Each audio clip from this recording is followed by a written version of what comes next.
Okey, lepas kita dah buat nota, kita nak tengok balik iaitu modul ulas kita bab 6. Kita sambung balik bab 6. Bahagian tumbuhan. Okey, kita tengok yang pertama. Soalan yang pertama, nyatakan 3 kepentingan tumbuhan memerlukan sistem sokongan. Dia nak kita bagikan 3 kepentingan tumbuhan memerlukan sistem sokongan. Kenapa pentingnya tumbuhan tadi memerlukan sistem sokongan? Jawapannya semua ada kat sini. Ni ada kat sini. Awak ambil kat sini. 1, 2, 3. Dia salin balik saja. Okey, seterusnya namakan 2 bahagian utama bagi tumbuhan dalam sistem sokongannya. Bahagian manakah dalam tumbuhan yang berikan pokok sokongan? Okay, juga ada kat sini 2 bahagian utama, batang, akar. Okey, selesai. Bagaimanakah bahagian yang anda namakan di bahagian 2 membantu dalam sistem sokongan? Okey, jawapannya ada kat sini. 1, semua ni. Dan yang ni. Salin balik je jawapan nombor 3. Nombor 4. Lengkapkan carta berikut. Tumbuhan darat ada berapa jenis? Ada berapa? Tumbuhan darat. Tumbuhan berkayu dengan tumbuhan herba. Tumbuhan herba tu maksudnya tumbuhan yang tak berkayu. Okey, itu jawapannya. Okey, ini dah selesai. Nyatakan ciri-ciri sistem sokongan bagi tumbuhan berkayu. Okey. Ciri-ciri sistem sokongan bagi tumbuhan berkayu. Okey, juga ada di sini.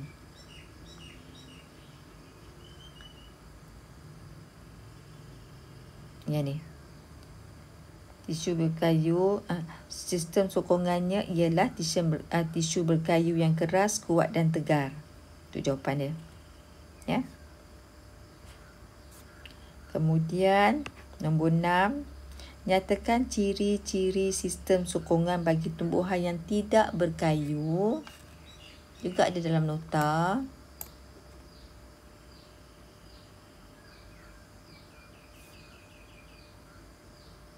Okay. Mendapat sokongan daripada kesegahan sel. Batang tumbuhan tidak berkayu adalah lembut dan layu jika kekurangan air. So, ambil kat situ. Nombor 7. Sesetengah tumbuhan membentuk struktur khas untuk memberikan sokongan tambahan. Nyatakan sokongan tambahan bagi tumbuhan berikut. Pun ada dalam nota. Ni. 1, 2, 3. Ya, sokongan tambahan. Sokongan tambahan bagi tumbuhan berkayu. Ada 3.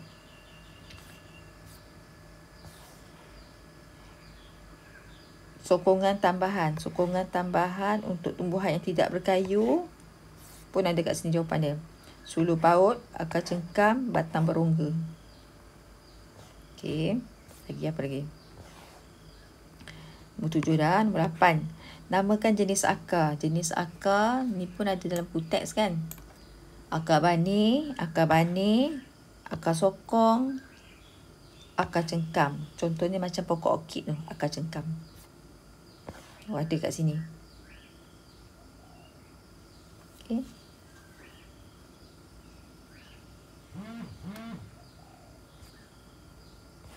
Okay, habis muka surat ni.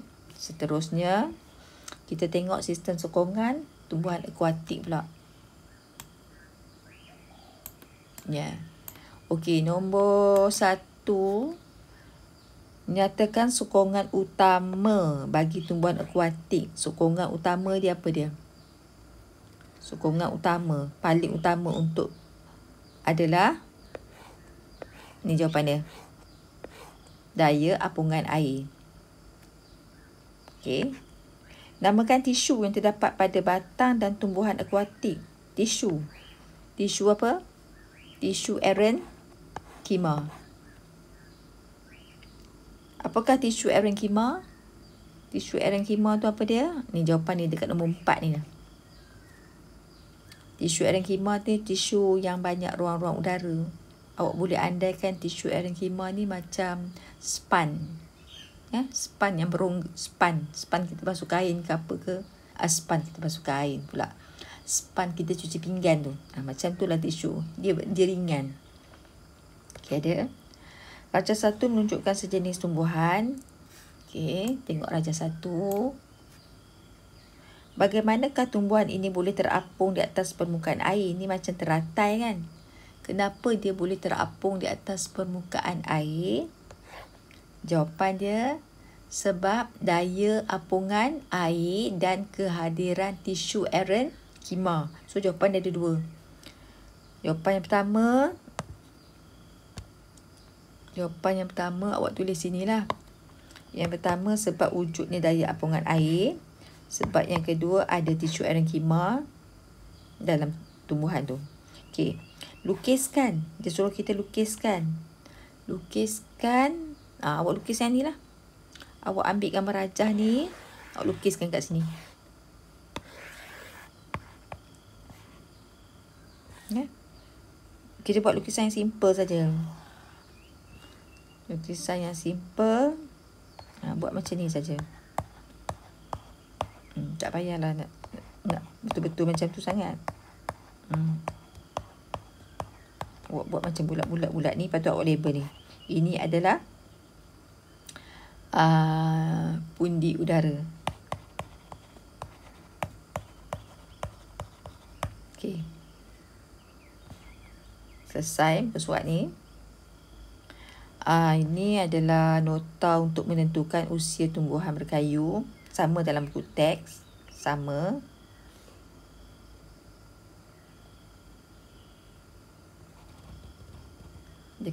Okey.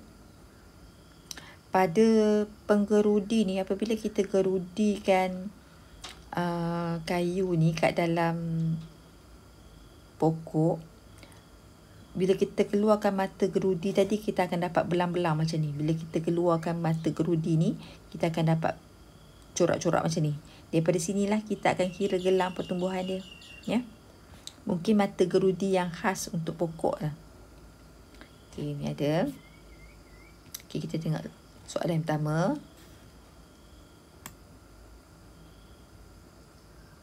Okey. Tanda raja 1 menunjukkan sejenis tumbuhan, pokok yang besar, tinggi. Tandakan right bagi jenis tumbuhan tersebut. Ni tumbuhan herba ke tumbuhan berkayu? Kan? Tumbuhan berkayu. Nyatakan ciri-ciri sistem sokongan. Ciri dia apa dia? Yang tadi tu lah. Masih lagi jawapan yang tadi tu. Ciri-ciri dia apa dia? Ciri-ciri dia tisu. Okey, ni jawapan dia. Lagi sekali ambil yang ni. Untuk tadi. Ciri-ciri sokongan dia, dia mempunyai tisu berkayu yang keras, kuat dan tegar. Okey. Ulang balik je jawapan dia. Sama lebih kurang. Okey, yang ni berjawab. Struktur khas yang dimiliki oleh tumbuhan tersebut, struktur khas. Struktur khas, tengok akar dia. Ni jenis akar apa ni? Sebab dia kata struktur khas. Ni akar jenis macam mana? Awak boleh tengok dalam buku teks. Nota tadi pun boleh tengok. Dia akar apa? Akar apa dia dapat? Ni jenis akar apa ni? Okey. Nyatakan kepentingan bagi struktur khas ni. Apa pentingnya akar macam ni? Apa pentingnya akar ni? Sebagai sistem sokongan tambahan. Okey. Adakah tumbuhan tersebut mempunyai tisu erenkima? Ada ke tak ada? Tiada. Tiada. Terangkan kenapa? Kerana tisu erenkima hanya ada pada tumbuhan yang berada di dalam air. Itu jawapannya. Kerana tisu erenkima hanya terdapat pada tumbuhan yang berada di dalam air sahaja. Okey. F. Bagaimanakah kaedah untuk menentukan usia tumbuhan tersebut tanpa merosakkannya? Kalau kita tebang, kita kena rosakkan dia kan. Kita guna kaedah 1 ke kaedah 2? Masa kita buat nota tadi. Kita gunakan kaedah 2. Okey. So, awak salin jawapan ni. Okay, habis muka surat ni. Kita tengok soalan seterusnya. Rajah 2 menunjukkan sejenis tumbuhan. Tandakan right bagi jenis tumbuhan tersebut. Ni tumbuhan apa? Akuatik kan? Nyatakan ciri-ciri sistem sokongan yang dimiliki oleh pokok itu. Awak tulis batang dan daun mempunyai tisu apa? Tisu apa yang dipunyai oleh tumbuhan yang duduk dalam air tadi kan? Okey. Nyatakan struktur khas yang dimiliki oleh tumbuhan tersebut. Struktur khas dia ada tisu apa? Tadilah jawapan macam tadi lah. Jawapan macam sini. D. Nyatakan kepentingan bagi struktur khas ini. Kepentingan dia apa dia? Menjadikan tisu erenkima menjadikan tumbuhan lebih ringan. Okey.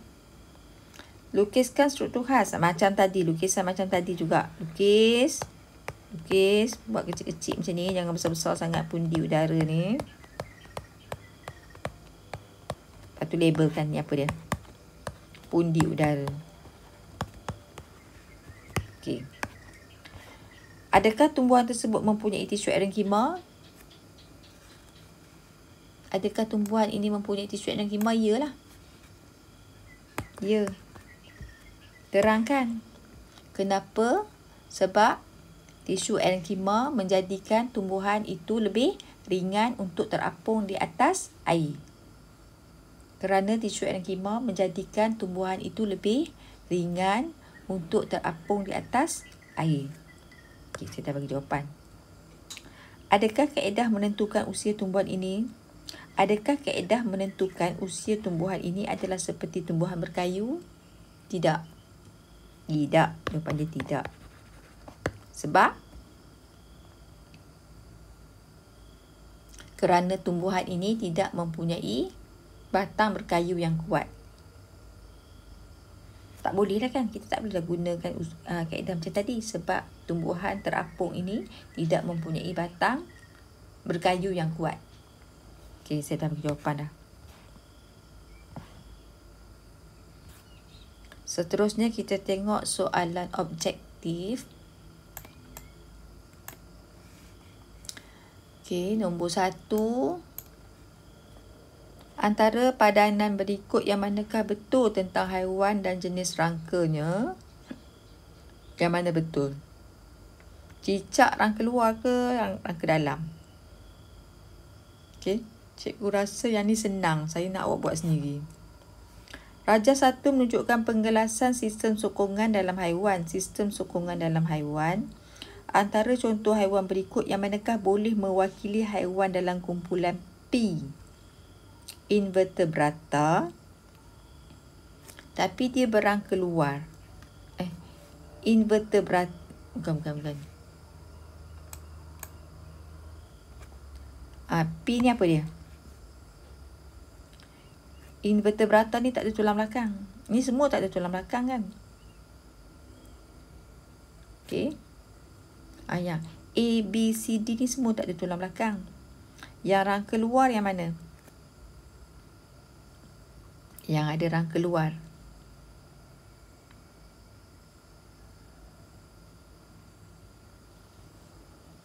Yang ada rangka luar yang ni. Ni yang rangka luar ni. Ini. So jawapan P apa dia? Okey, nombor 3. Rajah 2 menunjukkan sistem sokongan bagi seekor serangga. Apakah yang menyokong badan serangga tersebut? Ini serangga kumbang ni. So apa jawapan dia? Serangga. Serangga kan dia ada kulit keras yang luar kan. So apa jawapan dia? Cari sendiri. Nombor 4. Pengelasan haiwan. Okey. Tengok. Vertebrata ada tulang belakang. Buaya. Invertebrata ni yang tak ada tulang belakang. Belalang dengan cacing tanah. So apa soalan dia? Persoalan dia. Apakah jenis sokongan bagi haiwan tadi? Senang je ni. Awak boleh buat sendiri ni. Cuba. Senang je. Refer pada gambar tadi. Okay, rajah 4 menunjukkan keadaan suatu tumbuhan yang tidak berkayu. Tumbuhan yang tak berkayu. Tengok. Pukul 7 dia segar. Pukul 7 pagi dia segar. Pukul 3 petang kalau kita tak siram dia jadi layu. Apakah kekurangan yang dihadapi oleh tumbuhan tersebut? Dia kurang apa sebenarnya ni? Senang kan? Dia jawab kan? Dia kurang apa? Kenapa dia layu? Nombor 6. Pasangan manakah menunjukkan ciri-ciri yang betul? Cuba tengok tumbuhan tadi. Ni tumbuhan apa ni? Ini pokok timun. Yang ni rasanya pokok apa ni? Macam pokok nenas pun ada kan? Okay, kita tengok. Yang manakah menunjukkan ciri-ciri yang betul? Kalau timun tu, dia ada apa ni? Yang ni apa dia? Okay, senang kan? Timun ni pokok yang menjala dekat atas pagar, kat atas batang, kayu semua kan? So, awak boleh teka kan? Okay, buat sendiri. Nombor 7. 7 apa soalan dia? Tumbuhan manakah yang dipadankan dengan betul kepada sistem sokongan dia? Yang manakah padanan yang betul? Yang mana betul? Yang ni A. A ni pokok apa ni? Macam pokok yang menjala atas batang, atas kayu kan? Sistem sokongan dia sulur paut. Rasanya yang ni lah. Yang ni pokok bunga ros. Mana ada batang berongga. Yang ni macam pokok besar-besar kat dalam hutan ni. Akar sokong banir. Tapi dia bukan akar banir. Akar banir bukan macam ni. Ini lebih kepada pokok bakau rasanya. Yang ini pula akar cengkam. Ni bukan akar cengkam. Yang ni adalah sulur paut. So jawapan dia 7A. Okay, kita tengok pula soalan nombor 8. Rajah 6 menunjukkan graf lengkung pertumbuhan manusia 2006. Okay. Pilih kadar pertumbuhan yang betul pada bahagian P dan Q. P ni peringkat apa? Q peringkat apa? P rasanya peringkat... Okey, dia dah bagi tahu dah. P ni adalah peringkat bayi. Q adalah peringkat kanak-kanak. So, apa yang berlaku pada peringkat bayi dan kanak-kanak?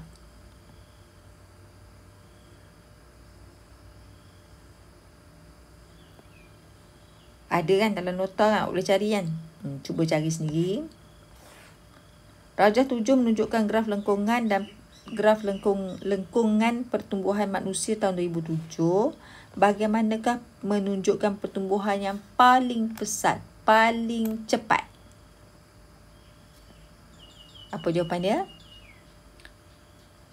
P dan R lah. Antara keperluan berikut, yang manakah adalah untuk memastikan pertumbuhan normal bagi seorang kanak-kanak? So, dia kena ambil apa untuk kanak-kanak? Kanak-kanak kena bersenam ke banyak? Kanak-kanak kena apa? Kena ambil nutrien yang mencukupi dan pemakanan yang seimbang. Mana boleh ambil lebih gula kan? Mana boleh ambil lebih lemak? Ini semua salah. Okey, nombor 11. Antara berikut yang manakah benar tentang pertumbuhan manusia? A, B, C, D. So yang mana? Pertumbuhan manusia. Isim kenalah bertambah. Betul. Bertambah. So potong yang ni. Bertambah. Saiz mestilah bertambah juga kan. Ni pasal apa berkurang? Salah lah ni. Fungsi tak berubah. Bentuk pun tak berubah. So jawapannya B. Okay, yang ni soalan eksperimen. Okay, last. Kita tengok. Latihan prestasi.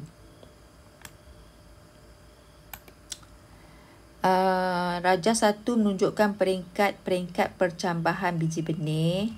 Tengok peringkat percambahan biji benih. Biji benih ni dia tumbuh akar semakin panjang. Yang ni daun pun semakin banyak, akar pun semakin panjang. Ni hari yang keberapa? Ni hari 1, hari 3, hari 5. Yang ni hari yang ke-7. Makin tinggi dan akar pun makin panjang. So apa dia tanya? Soalan dia, ada soalan tak kat sini? Oh, soalan dia kat sini. Pola pertumbuhan anak benih kacang. Buku teks muka surat 137. Cuba awak buka buku teks muka surat 137. Tengok. 137. Saya tengah buka buku teks ni. 137. Okey, ada kat sini. Aktiviti eksperimen 6.2. Okey, tujuan untuk mengkaji. Untuk mengkaji pola. Pola tu maksudnya bentuk pertumbuhan lah. Pola tu maksudnya bentuk pertumbuhan anak benih kacang hijau. Okey. Nyatakan hipotesis. Penyataan masalah. Penyataan masalah, apakah pola pertumbuhan anak benih kacang hijau? Pernyataan hipotesis awak salin daripada buku teks muka surat 137. Salin saja. Pemboleh ubah pun ada dalam buku teks, je salin saja. Salin semula daripada buku teks. Kemudian kita tengok ni keputusan. Sebelum tu tengok kaedah dulu. Rendamkan 3 biji kacang hijau di dalam piring Petri berisi air sampai kembang. Simpan radas di tempat gelap selama 1 malam. Pindahkan anak benih kacang hijau.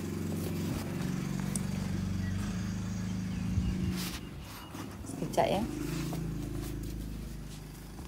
Pindahkan anak benih kacang hijau yang telah tumbuh ke dalam piring Petri yang berisi kapas lembap.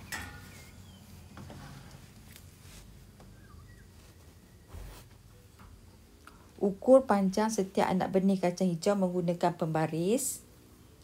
Ulang langkah 4.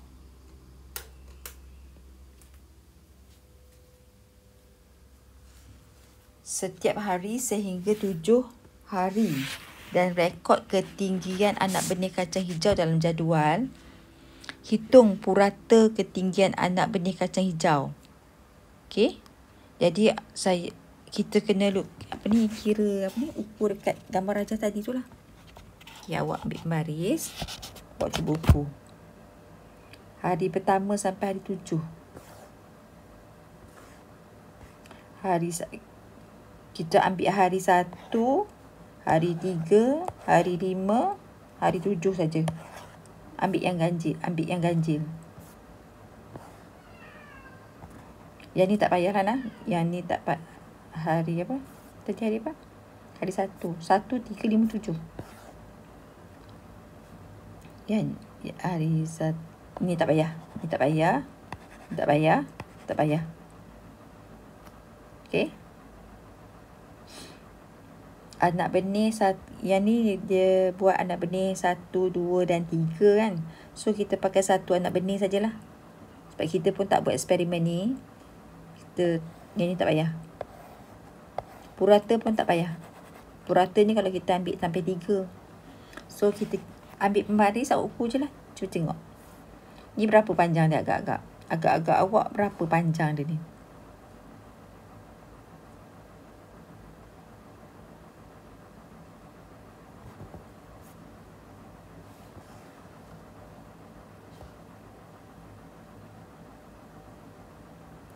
Sebab yang ni kita tak buat eksperimen ya. Kita tak buat eksperimen. Jadi kita agak-agak je lah berapa. Contohnya lah saya bagi contoh ya. Sebab kita pun tak buat eksperimen ni. Oh tapi sini dia ada bagi tahu 6 ya. Hari yang ke-7 tu 6.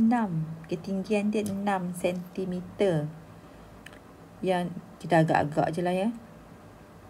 Kita agak-agak je. Okay, saya bagi jawapan. Ni 6. Yang ni awak buatlah.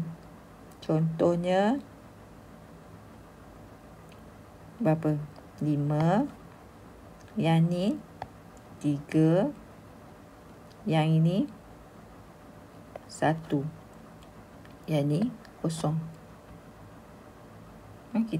Kita agak-agak je lah. Okey. Kesimpulan.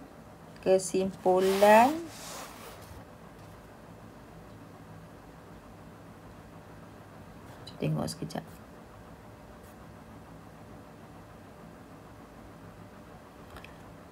Okey, yang kesimpulan tu kita tinggal dulu. Kita tengok sini. Oh, ni ada, dia dah bagi dah. Dia dah bagi dah kat kita. Nilai ni nilai dia dah bagi dah kat kita. Yang ni tadi berapa? Okey.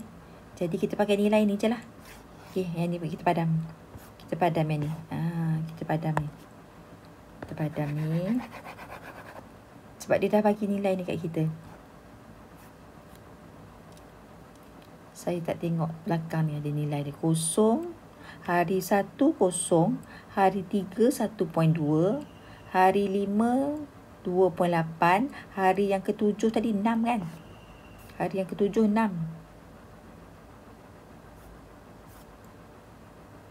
Hari yang ke-7 6. Ni 6. Hari yang ke-7 6. So 0 1.2 2.8. Si kat sini. 0 1.2 2.8 6.0. Yang ni tak payah. Ni pun kosong. Okey. Ni tak payah. Nilai dia dah bagi dah pun. Okey, lepas tu. Okey. Bandingkan saiz kotiliden. Saiz kotiliden semasa perubahan fizikal anak benih daripada hari 1 sampai hari 5. Tulis semakin kecil. Okey. Kemudian dia suruh kita plotkan graf. Okey, awak buat graf macam mana? Ikut data ni. Pakai data ni buat graf. Graf kita adalah berbentuk graf garis. Macam ni lah. Graf kita macam ni lah. Macam tu lah. Okey, kat sini. Ramalkan ketinggian perubahan fizikal anak benih pada hari ke-10. Kalau pada hari ke-10 ramalkan. Maksudnya, awak tulis jawapan awak lebih daripada 6 cm. Lebih dari 6 cm. Sebab hari ke-7 6 kan. Kalau hari ke-10 lebih daripada 6 lah. Pemboleh ubah. Lagi sekali dia tanya pemboleh ubah. Pemboleh ubah awak boleh tengok buku teks. Buku teks muka surat 137. Okey.